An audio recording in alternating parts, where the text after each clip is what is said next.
Saudara-saudara yang dikasihi Tuhan, kembali lagi berjumpa dalam program Sound Doctrine, dan saya Pendeta Wanda Dumais menyampaikan pengajaran ini dari Sydney, Australia. Maranatha, Tuhan Yesus segera datang. Saudara yang dikasihi Tuhan, saya ingin memberikan satu prinsip kepada kita, yaitu sebagai orang percaya, kita seharusnya mempunyai sikap yang tegas. Sikap beriman, sikap hidup orang percaya adalah sikap yang penuh dengan kepastian. Setiap kali kita berdoa, kita katakan amin, tandanya iya dan pasti.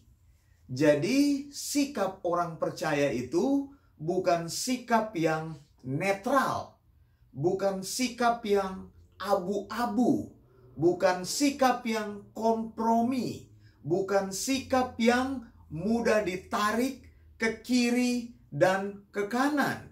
Kita harus mempunyai sikap yang pasti. Kalau ya, katakan ya. Kalau tidak, katakan tidak.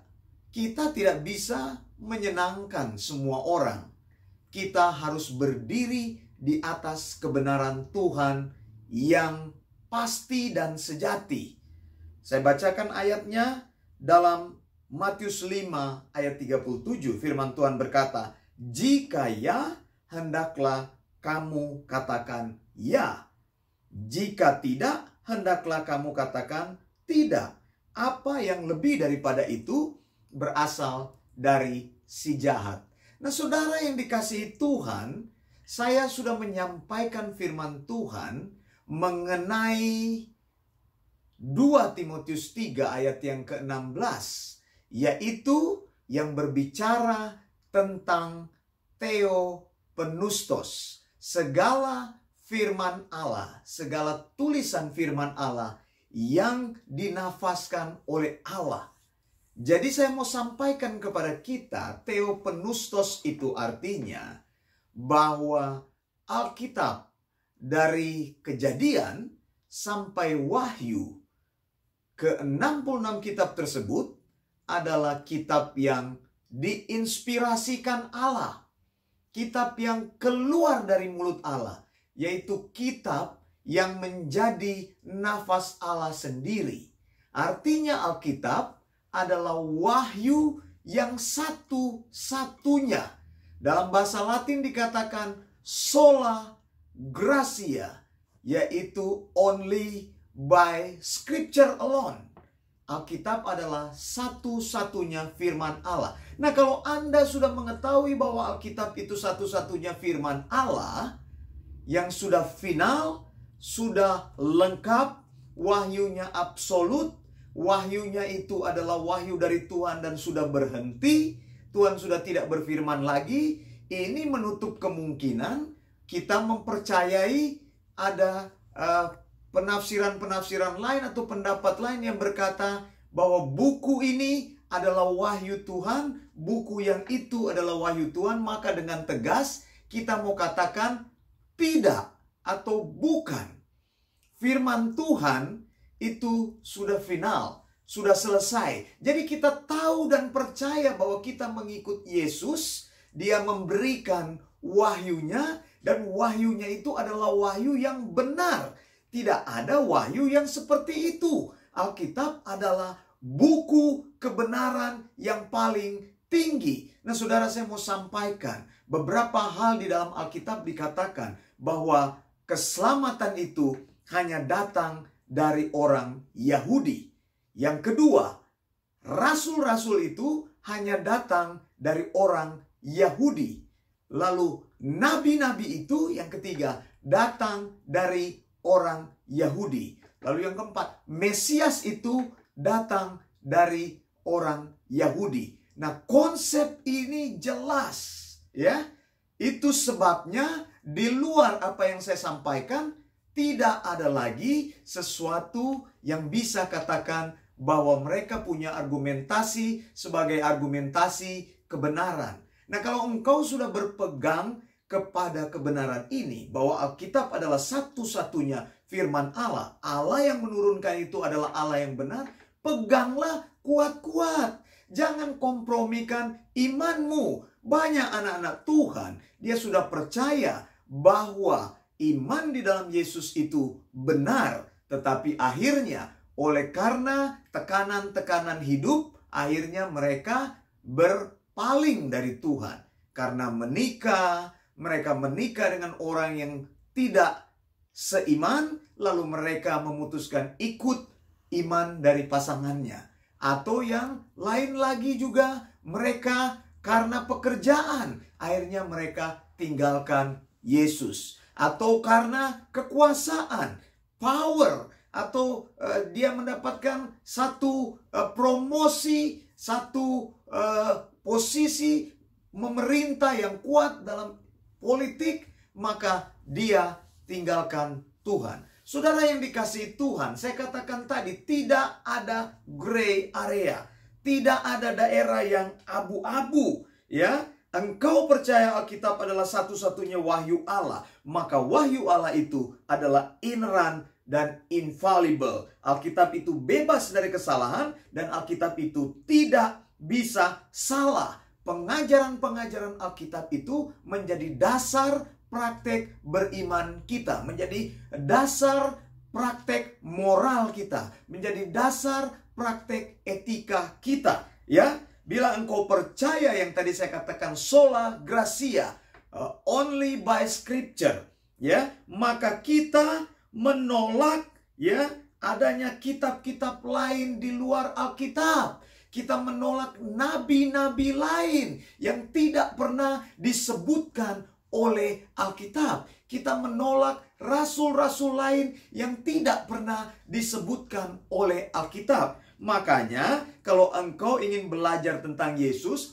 belajarlah di dalam Alkitab. Jangan belajar dalam kitab lain. Terus terang saya mau katakan, Yesus Kristus berbeda dengan Isa Al-Masih. Anda hanya bisa mendapatkan keterangan informasi yang lengkap hanya di dalam Alkitab mengenai Yesus Kristus. Kalau engkau ingin mencoba mencari persamaan antara Yesus dan Isa Al-Masih, maka engkau tergoda untuk mencari informasi tentang Isa Al-Masih di kitab-kitab lain. Lalu engkau katakan, oh, kitab tersebut isinya kok sama ya seperti Alkitab. Lalu engkau mulai mempercayai kitab tersebut sebagai kitab yang mempunyai otoritas. Saudara, tidak, saudara ya. Wahyu Allah sudah ditutup, dan kitab terakhir yang dituliskan itu kira-kira tahun 110 Alkitab menjadi lengkap adalah kitab-kitab seperti 2 Timotius, 2 Petrus, dan 3 Yohanes. Jadi Alkitab itu, perjanjian baru itu bersifat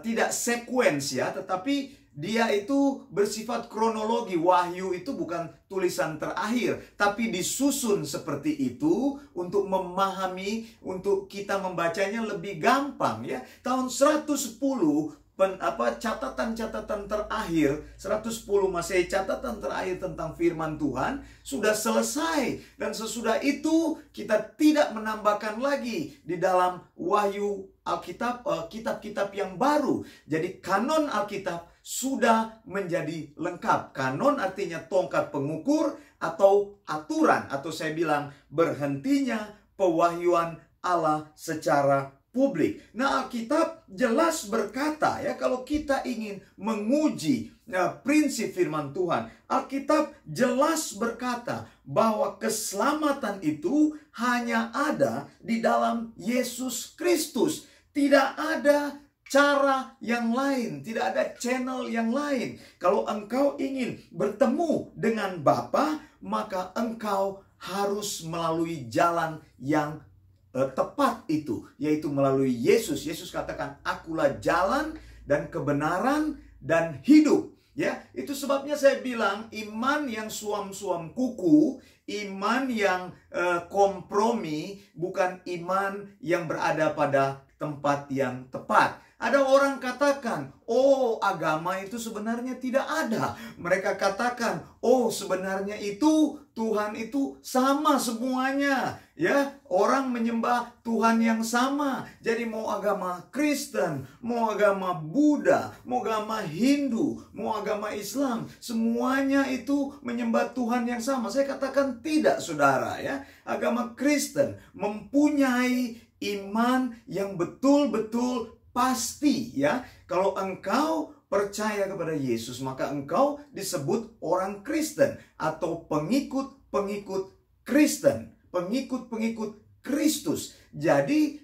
agama atau mengikut Yesus itu sama seperti beragama Kristen. Jangan bilang aku percaya kepada Yesus tetapi aku tidak percaya kepada agama. Prinsip ini tidak benar, ya. Kristen itu sejak dari abad kedua sebelum abad kedua Masehi, maksud saya, itu sudah dikenal, ya. Sejarawan Tacitus bahkan sudah menulis Kristen. Kristen itu dia katakan mereka itu follower daripada orang yang bernama Kristus. Jadi Kristen itu identik dengan pengikut Kristus. Jadi Kristen itu memang sebuah agama. Agama yang didasarkan pada iman kepada Yesus. Jadi jangan katakan semua agama itu sama. Ada orang bilang, oh saya tidak percaya kepada Yesus. Saya tidak percaya kepada ini, kepada itu. Pokoknya kalau Allah berbicara kepada saya baru percaya. Agama itu tidak ada. Ini omongan orang bodoh. Karena dia adalah kompromi. Dia tidak mau berdiri di atas satu kebenaran.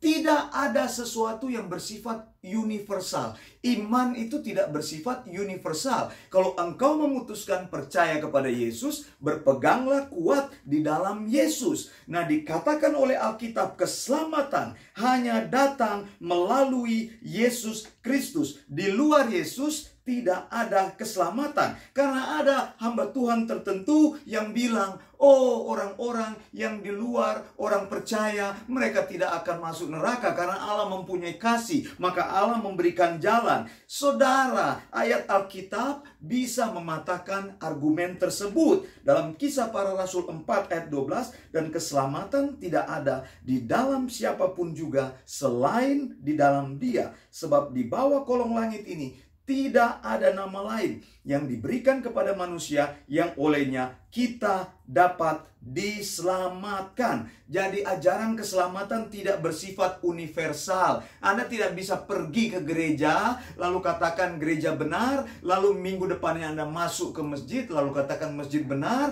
lalu minggu depannya Anda pergi ke pura, Anda bilang pura yang benar, Anda bilang semua tempat-tempat itu, semua agama di dunia ini memberikan jalan kepada Tuhan. Orang bodoh yang berkata seperti itu, orang tidak punya pendirian yang berkata seperti itu. Tidak ada agama. Kalau engkau berkata tidak ada agama, engkau tidak perlu beragama. Dan jangan katakan bahwa engkau percaya kepada Tuhan. Nah, saudara-saudara yang dikasihi Tuhan, jadi iman itu selalu timbul dari pendengaran dan pendengaran oleh firman Kristus. Alkitab jelas mengatakannya dalam Roma 10 ayat 17. Lalu di dalam Roma 10 ayat 13 sampai 15 saya bacakan, sebab barang siapa yang berseru kepada nama Tuhan akan diselamatkan. Tetapi bagaimana mereka dapat berseru kepadanya jika mereka tidak percaya kepada Dia? Bagaimana mereka dapat percaya kepada Dia jika mereka tidak mendengar tentang Dia? Bagaimana mereka mendengar tentang Dia jika tidak ada yang memberitakannya?